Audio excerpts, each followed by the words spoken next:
말로 세워지는 교회라고 하는 제목으로 함께 은혜를 나누고자 합니다. 배가 고픈 가난한 사람에게 말로 위로하는 것은 아무런 의미가 없습니다. 배고픔을 참아라, 인내해라, 그러면 나중에 큰 사람이 될 거야, 그렇게 말하는 것은 그 사람에게 도움이 되지가 않습니다. 당장 먹을 것이 없어서 숨이 넘어가는 그런 형국인데 참아라, 견뎌라 라고 한다면은 그것은 그냥 죽으라고 하는 말과도 같지 않겠습니까? 말로써 위로를 한다든지 말로써 어떤 일을 행할 때에는 매우 조심해야 합니다. 물론 말 한마디로 천냥빚을 갚는다라는 그런 속담이 있지만은 그 또한 말을 잘 했을 때라는 그런 조건이 붙습니다. 말을 잘해야 천냥빚을 갚을 수 있다라는 것이지요. 말을 잘한다는 것은 경우에 합당한 말을 했을 때를 의미합니다. 그래서 잠언에서도 경우에 합당한 말은 은쟁반에 금사과와도 같다, 그렇게 은과 금이 잘 어울리는 것처럼 경우에 합당한 말도 그러하다, 그렇게 말하지 않습니까? 그래서 이러한 것을 볼 때 말만 하는 것으로는 실효성이 많이 떨어진다는 것을 알 수가 있어요. 말만 하고 행함이 없다면 그 말은 공허한 소리에 불과할 것입니다. 야고보 사도가 말하는 것이 바로 이것이었습니다. 행함이 없는 말은 아무런 소용이 없다. 그래서 우리가 저 사람이 얼마나 신뢰할 만한가, 저 사람을 얼마나 우리가 존경할 만한가 라고 할 때 그 사람의 말과 행실이 똑같을 때 우리는 저 사람은 참 신뢰할 만하다, 그렇게 말하지 않습니까? 말하는 거하고 행하는 거하고 따로 이렇게 놓을 때 저 사람은 말은 저렇게 번들하게 해도 신뢰할 만하지 못해, 신뢰할 수 없어, 그렇게 하면 그 사람의 인격은 그냥 끝나는 거예요. 그렇지 않겠습니까? 아무리 그 사람이 말을 많이 한다 하더라도 신뢰가 안 되는 거예요. 제가 이게 설교를 합니다. 목사님이 이렇게 서로 사랑하라 설교를 하고 하나님의 말씀을 쫙 펼쳐서 이렇게 설명을 하고 또 해석을 해서 가르쳐 줄 때 제가 믿는 바 그 하나님의 말씀과, 그죠? 내가 행하는 그 행위와 일치가 되지 않는다면 우리 성도님들께서 담임 목사를 신뢰하겠습니까? 신뢰 못하죠. 뭐 대충 그냥 뭐 교인이니까 신뢰하는 척 하는 것처럼 보이겠지만은 속으로는 목사님, 아이고 말은 저렇게 하면서도 속은 그렇지 않을 거야. 그러니까 담임 목사의 성향을 알고 어떤 일을 만났을 때 목사님이 보이는 그런 태도, 그리고 그 일을 처리해 가는 그런 과정을 바라볼 때 당시 자기가 말하는 거하고 가르치는 거하고 행하는 거하고는 좀 다르더라. 그러면 신뢰도가 떨어지는 거예요. 그렇지 않겠습니까? 그러면 목사님의 그 설교가 귀에 잘 안 들어와요. 목사님 뭐 말은 저렇게 하고 뭐 저렇게 하고 귀에 안 들어오는 거죠. 그게 이제 문제가 되는 것입니다. 말만 하고 행함이 없다면 아무런 소용이 없습니다. 배고픈 사람에게 먹을 것을 주면서 위로의 말을 전한다면 그것은 의미 있는 말이 될 것입니다. 교회도 마찬가지입니다. 교회 안에 설교는 유창한데 설교의 능력이 나타나지 않는다면 거푸집과 같을 것입니다. 설교한 대로 교회가 그리 되어 간다면 그 교회는 그 설교를 통해서 나타난 말과 그 속에 포함된 의미가 실행되어서 능력으로 나타나게 됩니다. 반드시 그렇습니다. 이것이 말과 행위가 일치되어서 나타나는 그런 능력이라고 할 수 있습니다. 그래서 우리가 존경할 만한 그런 사람들, 뭐 한국 교회의 목사님들 중에서 아주 존경할 만한 그런 목사님은 자기가 설교하는 거하고 자기가 그렇게 살아가는 거하고 일치가 돼요. 그래서 거짓말을 하지 아니하고 그냥 허공에 맴도는 그런 이야기를 하는 것이 아니라 자기가 추구하고 자기가 믿고 자기가 바라는 그것을 그대로 믿고 따르는 그런 모습을 보이기 때문에 저분은 참 존경할 만한 분이에요. 존경해요. 그래서 그분이 한마디 하면 신뢰성이 있기 때문에 사람들은 그걸 그렇게 믿습니다. 오늘날 한국 교회의 위기가 여기에 있습니다. 여기 있습니다. 다르다는 거예요. 교회에서 설교는 이렇게 하는데 그 설교의 말에 따라서 하나님의 능력이 나타나야 되는데 능력이 나타나지 않아요. 그게 문제예요. 왜 능력이 안 나타납니까? 능력이 나타나가지고 교회들이 얼마나 크게 되었습니까? 대형 교회가 얼마나 많습니까? 세계에서 제일 큰 교회가 대한민국에 있지 않습니까? 그렇게 말할 수도 있어요. 하나님의 큰 능력이 나타났습니다. 그럼 오늘 우리가 본문에서 다루는 그 능력이 과연 어떤 능력인가? 그 능력에 대해서 한번 살펴보고자 합니다. 오늘 본문에서 사도 바울이 그 능력을 말하고 있어요. 하나님의 나라는 말에 있는 것이 아니라 오직 능력에 있다는 것입니다. 사도들은 말로써 복음을 전했습니다. 예수님도 말로써 설교를 했습니다. 그러나 예수님과 함께 사도들의 설교와 복음 전파는 말과 행실이 일치하였습니다. 그것이 사람들에게 능력으로 나타난 것입니다. 여러분, 말과 행실이 일치가 안 되는데 자기가 전하는 그 복음 때문에 순교를 당할 수 있겠습니까? 그렇잖아요.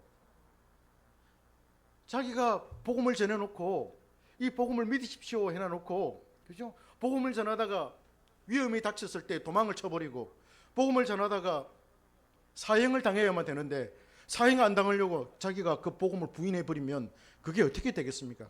베드로는 처음에는 부인했지만은, 그러나 자신들이 전하는 그 복음 때문에 그들은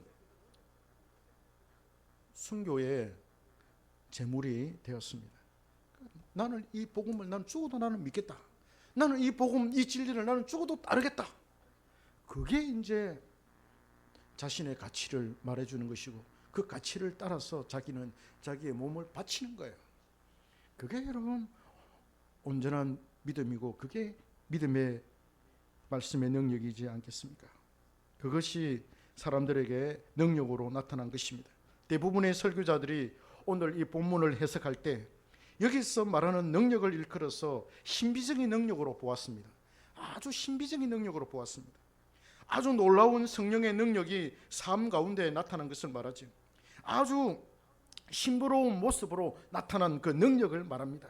갑작스럽게 질병이 치료가 된다든지, 기도했더니 쓰러져가는 회사가 갑자기 회생을 했다든지, 기도했더니 갑자기 취직이 되었다든지, 돈이 없어서 고생을 하고 있는데 갑자기 돈이 생겨났다든지, 자녀가 좋은 대학에 입학을 했고 좋은 회사에 입사해서 성공을 했다든지 할 때 우리는 성령의 능력이 나타났습니다 라고 그렇게 말합니다. 그래야 사람들은 이러한 능력을 구합니다. 하나님의 나라는 말로만 되는 것이 아니라 이렇게 외형적인 능력이 나타나야 한다는 것이지요. 그래서 이 세상에서 성공해서 하나님께 영광을 돌린다라는 그런 논리를 개발합니다. 성공하지 못하면 하나님께 영광을 못 돌려요. 성공해야만 하나님께 영광을 돌릴 수 있다라고 그렇게 말합니다. 옛날에 여의도 순복음교회 조용기 목사는 사람이 방언을 하지 못하면 구원받은 사람이 아니라고 그렇게 했습니다. 여러분, 이거 맞나요? 방언 못하면 저 사람은 구원받은 사람이 아니야, 그렇게 단정을 지었습니다. 여러분, 그거 맞나요? 그래가지고 이분이 이단 구술소에 올라가지고 큰 곤욕을 치르기도 했습니다. 신비로운 능력을 추구하는 사람들은 성령의 외적인 그 능력에 집착을 합니다. 그것이 없이는 택함을 받은 백성이 아니라고까지 말합니다. 물론 성령의 은사 중에는 병 고치는 은사도 있고 방언의 은사도 있고 능력을 행하는 은사도 있습니다. 그러나 이러한 은사는 성경이 기록되던 시기 초대교회 당시에 강력하게 이 은사들이 나타났습니다. 그러나 여러분, 오늘날에는 그런 은사가 찾아보기 힘듭니다. 기도했는데 죽은 사람이 벌떡 일어난다든지, 기도했는데 그죠? 병이 그냥 치료가 됐다든지, 그런 거 잘 안 나타나요. 저도 이게 기병이 있어가지고 병원을 많이 다녔어요. 심지어 거제도에 있는 그 병원까지 가가지고 해가지고 의사 선생님이 꼼꼼해가지고 이게 있는 균을 그 있잖아요, 그죠? 그 균을 이렇게 채취를 해가지고 그 임상 실험하는데 보내가지고 어떤 항생제가 맞는지 그 처방을 해가지고 항생제를 먹었는데 항생제 그거를 먹었더니 안 났어. 오랫동안 다녔는데도 안 나서 그게 내성이 아마 생기던 모양이더라고. 그래가지고 이거 어떡하나 싶어서 큰 병원에 가라 그러는데 큰 병원에 가서 진찰을 받고 수술하라 그러면 어쩌지? 급이 덜컥 나는 거라. 이러면 수술하고 이러면 교회 또 설교도 못하고 이게 큰일 나는데 안 되겠더라고. 그래서 하나님 앞에 무릎을 꿇었죠. 하나님, 병원에 가서 의사 선생님한테 이렇게 진료를 받았더니 큰 병원에 가라 그러고 입원하라고 그러고 수술할 수도 있다라고 그렇게 이야기를 하는데, 하나님 어떻게 합니까? 제가 지금 수술을 받을 그런 형편이 안 되고 시간적으로나 모든 게 안 되는데 하나님 어떻게 합니까? 막 하나님께서 고쳐주이소. 그러면서 엎드려서 이렇게 기도를 하는데 그냥 귀에 이제 물 생기는 거 뭐 이렇게 그죠? 농이 생기는 이런 것들이 그냥 딱 말라지더라고. 치료가 되더라고요. 완전한 치료는 안 되는데 완전한 치료는 나중에 뭐 수술을 해야 되지 않겠나 싶은데 천공이 생긴 것은 해야 될 것 같은데, 그러나 우선 간에 이렇게 할 수 있도록 생활하는 데 있어서 그렇게 큰 불편을 겪지 않도록 그렇게 해 주시더라고요, 하나님. 이게 어떻게 보면은 외적인 능력인데, 이런 능력에 집착하는 그것이 곧 온전한 신앙생활인가, 합당한 신앙생활인가라고 하는 것을 우리가 생각을 해보게 됩니다. 이런 능력들이 초대교회에서는 엄청나게 많이 나타났습니다. 그러나 오늘날에는 찾아보기가 어렵습니다. 방언을 한다 하더라도 가짜 방언이 대다수다 그렇게 말하지요. 병 고치는 은사가 있다고들 하지만은 실제로 병이 치유되는 것을 본 사람이 없을 정도입니다. 물론 성령께서 역사하신다면은 그때나 지금이나 병이 치유가 되고 성령의 외적인 능력도 나타난다고 그렇게 생각합니다. 그러나 오늘날의 문제는 그런 외적인 능력에 집착한다는 것입니다.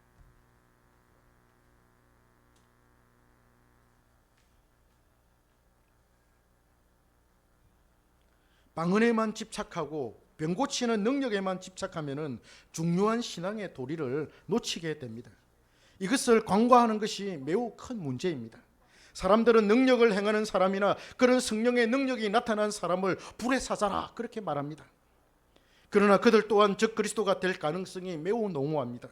말세가 되면 그들이 사람들을 많이 모으고 자신이 그리스도라고, 자신이 메시아라고 그렇게 할 것입니다. 오늘 본문에서 사도 바울이 말하는 능력은 이러한 능력을 말하는 것이 아닙니다. 고린도전서 12장에 보면은 성령의 다양한 은사가 나옵니다. 고린도 교회는 이러한 은사를 사용하는 것에 골머리를 앓고 있었습니다. 서로가 성령의 능력을 받아가지고 그것을 행사를 하니까 무질서의 극치를 달리고 있었습니다. 방언을 할 때 여기서 그냥 랄랄랄라 하고 저기서 그냥 랄랄랄라 하고 뒤에서 랄랄랄라 하고 또 막 말로 하는 사람, 외국어로 방언하는 사람, 이러니까 예배당 안에 막 그냥 혼잡하고 혼란의 극치를 달리고 있었던 거예요. 얼마나 혼란스러운지 모릅니다. 마치 무당집과 같은 그런 교회가 되어져 가고 있었습니다. 여러분, 이런 걸 추구하면은 그래요. 막 완전히 막 작은 교회에서 이렇게 집회하는 걸 한번 봤는데, 뭐 여자 이렇게 뭐 불을 받았다고, 성령의 불을 받았다 해가지고 여자분이 오셔가지고 집회를 하는데 목사님이, 담임 목사님 그분 너무 좋아했어요. 그래 막 강대상에서 막 춤을 마치 막 무당이 막 그거 하는 것처럼 막 하는데, 막 성도들 앞에 나와가지고 막 거의 혼수 상태 있잖아요. 넋이 나가가지고 막 뭐 그런 거 있잖아요. 막 강신도들처럼 하는 것처럼. 제가 봤어요. 그걸 추구한다니까. 그러면 막 속에 있는 카타르시스가 이제 막 이렇게 생겨가지고 은혜 받았다, 막 시원하다 그런 느낌은 가질 수 있겠지요.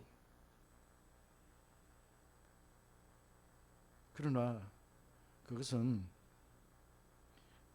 온전한 것이 되지가 못합니다. 은사를 무분별하게 사용함으로써 교회가 매우 어려워졌고 교회로서의 면모를 상실하고 있었습니다. 거기다가 고린도 교회는 근친상간의 문제가 있었고 제사상에 올려진 음식을 먹을 수 있는가 없는가 하는 그런 문제도 있었고, 예배를 드릴 때 수건을 머리에 써야 하는지 말아야 하는지 그런 문제가 있었고, 결혼을 해야 되느냐 말아야 하느냐 그런 문제가 있었습니다. 바울은 이러한 문제를 접하고 그들에게 편지를 써서 보냈습니다. 그러면서 바울은 그들을 신랄하게 비판하고 꾸짖었습니다. 너희가 이러고도 하나님의 백성이며 구원받은 백성이라고 할 수 있겠느냐라고 하면서 호되게 꾸짖었습니다. 그들의 주님의 말씀을 받고 말씀을 따라 살지 않는다라는 그런 꾸지람이었습니다. 말만 가득한 교회가 되었다는 것이었습니다. 그래서 바울은 오늘 본문 20절에서 하나님의 나라는 말에 있지 아니하고 오직 능력에 있다. 너희들이 팔을 나누어 가지고 이파 저파 나누어 가지고 서로 말로써 싸움을 하고 그렇게 공격을 하고 하는데 하나님의 나라는 말에 있는 것이 아니다. 그렇게 말했습니다. 바울이 여기서 말하는 그 능력은 삶의 행실을 말합니다. 오직 능력에 있다. 하나님의 나라는 오직 능력이 있다라고 했을 때 그 능력은 삶의 행실을 말하는 것입니다. 그리고 신앙생활의 자세와 태도를 말하는 것입니다. 신앙을 위해서 자신의 목숨을 버릴 줄 아는 그 능력을 말하는 것입니다. 말씀을 받고서 그 말씀을 따라 사람이 온전히 변화되는 그 능력을 말하고 있어요. 성령의 내적인 능력을 말하고 있는 것입니다. 사람의 내면이 변화되고 속사람이 새롭게 된다는 것을 말하고 있는 것이죠. 이 능력이 그들에게서 나타나지 않았다라는 것입니다. 여러분, 우리가 성령론을 이야기할 때, 성령님을 이야기할 때 외적으로 역사하는 그런 성령의 능력이 있고 우리 안에서 역사하는 그런 성령의 능력을 얘기를 합니다. 또 오늘 대부분 성령 하시는 분들, 또 그런 교회를 추구하는, 그런 능력을 추구하는 그런 교회들을 보면은 대부분 다 외적인 능력을 추구해요. 그러니까 외적인 능력이 나타나야만, 이렇게 가시적으로 나타나야만 사람들이 그걸 보고 교회로 사람들이 몰려오고 그렇게 하지 않겠습니까? 사람들의 마음을 끌기 위하고 교회가 일시적으로 부흥하기 위해서 그런 성령의 능력을 추구하는 것이지요. 어떤 분은요, 아담과 하와가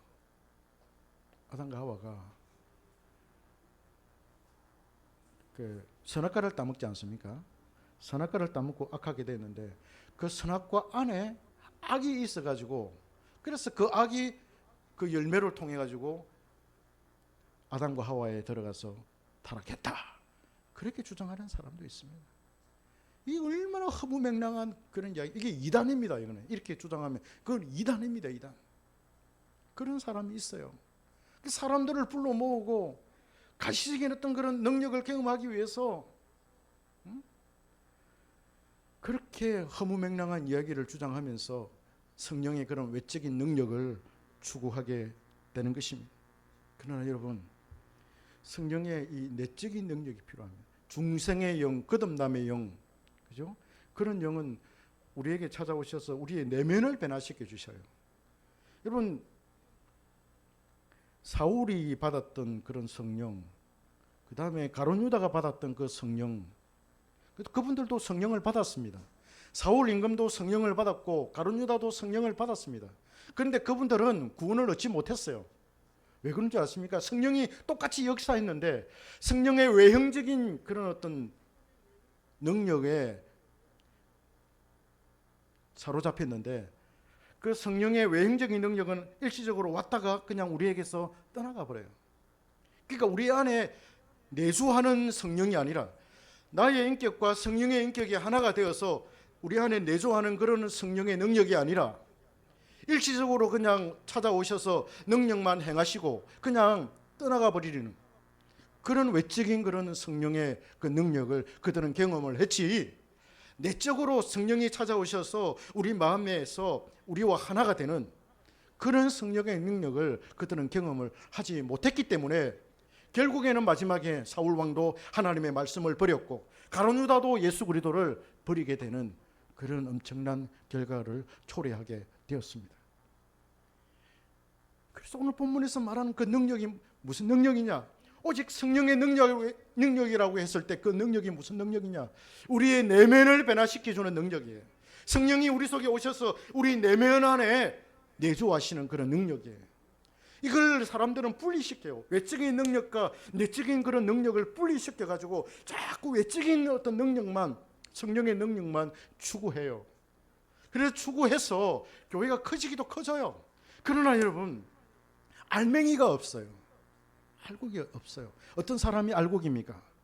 성령이 그 안에 내면에 임재하는, 그 성령의 띠로 예수 그리스도와 하나가 딱 되는 사람, 내적으로 변화된 사람, 내면의 변화를 느낀 사람, 그 사람이 알곡이에요. 그 사람이 알곡이에요. 막 열심히 있어가지고 막 하면서 하는, 막 집회마다 쫓아다니는 그런 사람들을 만나서 얘기를 해보면 그 속에 말씀이 없어요. 말씀에 대한 이해가 없어요. 왜 그럴까요? 막 능력, 외형적인 그런 능력만 추구하는데 속에 하나님께서 자기 마음을 만져주시는 그런 말씀, 예수 그리스도께서 자기 속에 계신다고 하는 그런 말씀이 없어요. 예수님이 내 안에 계신다라고 하는 걸 무엇으로서 증명할 수 있겠습니까? 그 사람들은 외적인 능력으로 막 증명을 해 보이려고 그래요. 그러나 그것은 외적인 능력으로 증명되는 게 아니에요. 내적인 그런 변화를 통해서 증명이 되는 거예요. 내 속에 말씀이 있다는 거예요. 내가 그 말씀을 이해하고, 내가 그 말씀을 깨닫고, 그 말씀이 나를 움직이게 하고, 그 말씀이 나를 살아있게 하고, 그 말씀의 능력으로 말미암아서 내가 가난한 사람들을 사랑하려고 그러고, 내가 사랑할 수 없는 사람들을 사랑하려고 그러고, 내가 할 수 없는 그것을 내가 하려고 그러고, 교회를 위해서 내가 헌신하려고 그러고, 내가 하나님을 사랑하려고 그러고, 그 능력이 거기서 나오는 거예요.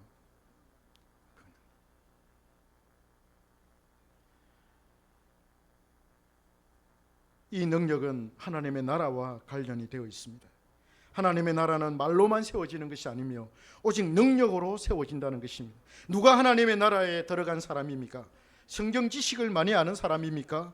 성경을 많이 읽은 사람입니까? 놀라운 이적과 기사를 행한 그런 능력이 있는 사람입니까? 성령의 능력으로 병고침을 받은 사람입니까? 성령의 외적인 능력으로 세상적인 성공을 한 사람입니까? 아닙니다.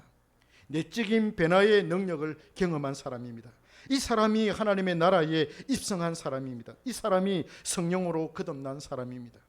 우리 한경교회에 이러한 능력이 넘쳐나기를 소망합니다. 물론 우리는 성령의 외적인 능력을 무시하지 않습니다. 결코 무시하지 않습니다. 그것이 나타나기를 소망합니다.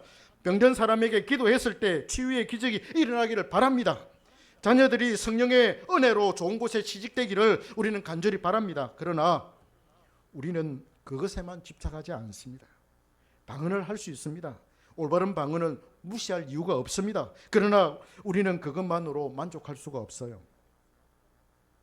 성령께서 우리의 내면을 만져주심으로 우리의 영혼과 인격이 변화되기를 우리는 간절히 바랍니다.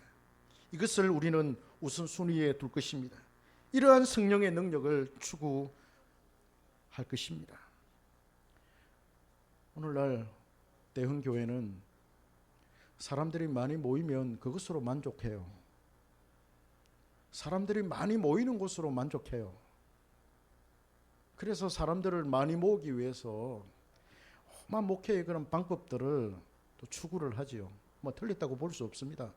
그러나 사람들을 불러 모아놓고 내면의 변화를 꾀하는 그런 목회를 해야지요. 사람이 1000명, 2000명, 10,000명 이렇게 사람을 모아놓으면 뭐합니까?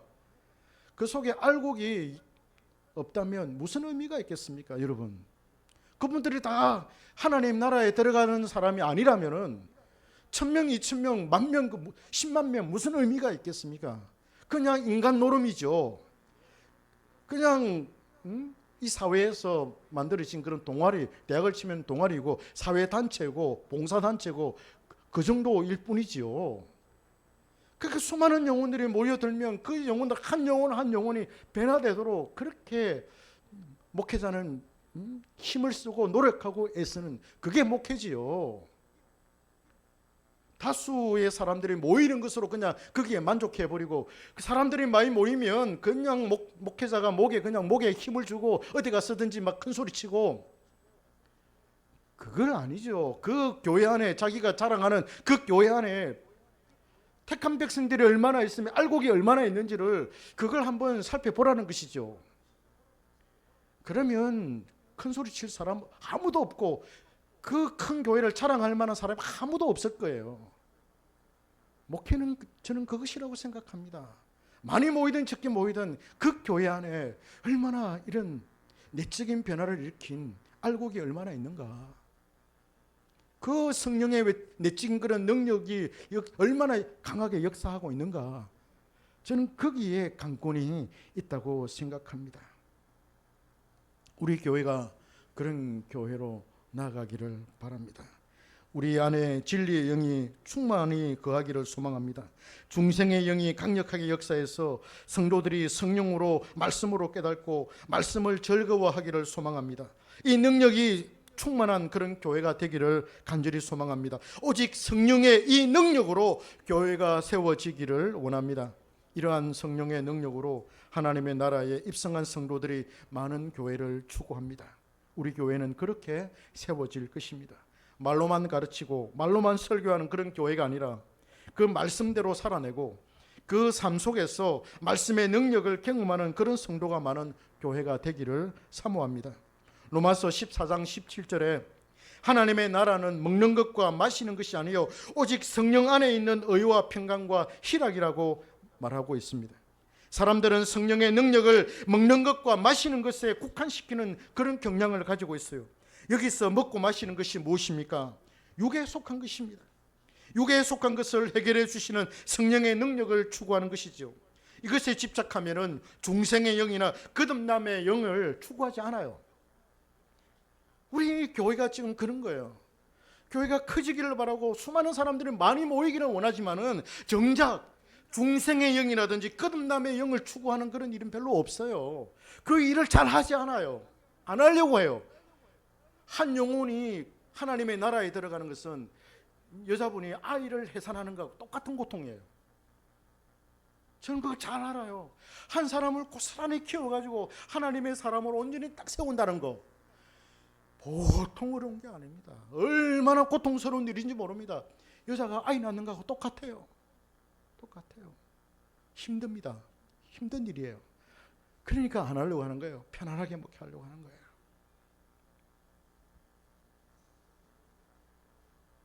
성도가 내적인 변화를 추구한다든지 말씀을 사모한다든지 말씀대로 살기 위해 피나는 노력을 해야 되는데 그렇게 목회를 이끌어 가야 되는데 그렇지 않아요. 우리는 이러한 문제를 잘 파악해서 우리 교회가 무엇을 가지고 어떤 방향으로 가야 할지를 모색하고 달려가야 할 것입니다. 우리 속에 성령이 찾아오시면 너무 좋아요. 너무 좋아요. 저는 아침에 이렇게 새벽 기도를 하고 이제 집에 가잖아요. 집에 가면 월요일 같은 경우에는 설교를 준비하러 이제 카페를 가요. 이게 좀 출근하는 사람이 있어가지고 이게 올 수 없어가지고 집에서는 또 잘 안 되고 해가지고 카페를 가서 카페 가면 조용하더라고요. 가서 성경책을 펴놔놓고 성경을 쭉 읽어가잖아요. 그게 그렇게 좋을 수가 없어요. 막 가슴이 막 그냥 두근두근 뛰면서 막 그냥 막 영적인 그런 어떤 막 황홀이라고 해야 되나 그런 은혜가 이렇게 하늘에서 이렇게 임하더라고요. 말씀을 딱 펴었을 때, 그렇죠? 말씀을 펴었을 때 그 말씀이 막 살아서 그냥 막 움직이면서 역사하면서 막 내 마음속에 막 들어오는 그 느낌이 있잖아요. 이걸 어디다가 이걸 비유를 할까? 여러분 혹시 그 이광수 소설을 아십니까? 이광수 소설을 보면 흑이 있고 무정이 있고 유정이 있고 또 뭐가 있죠? 2차 돈의 사가 있고 사랑도 있고 혹시 읽어보셨나요? 사랑 한번 읽어보셨나요? 이광수 소설을 접했을 때 이광수의 그 문체가 얼마나 화려한지 사람이 이렇게 그 문장 속으로 싹 이렇게 빠져들어가게 하는 그 매력이 있더라고요. 이야, 그리고 막 순식간에 그냥 막 소설책 한 권에 훌딱 이렇게 지나가 버리는 그런 놀라운 그 경험을 한 적이 있는데 막 문장이 그냥 살아서 춤을 추더라고요. 이광수의 그 문장이. 그러니까 뭐 일제 그 협력한 사람이다, 부역한 사람이다 이러면서 그 문학계에서 비판도 많이 하고 낙인도 찍고 그럽니다만은 그러나 그 문체에 있어서는 너무나 막 제가 성경을 읽을 때 그런 게 경험했어요.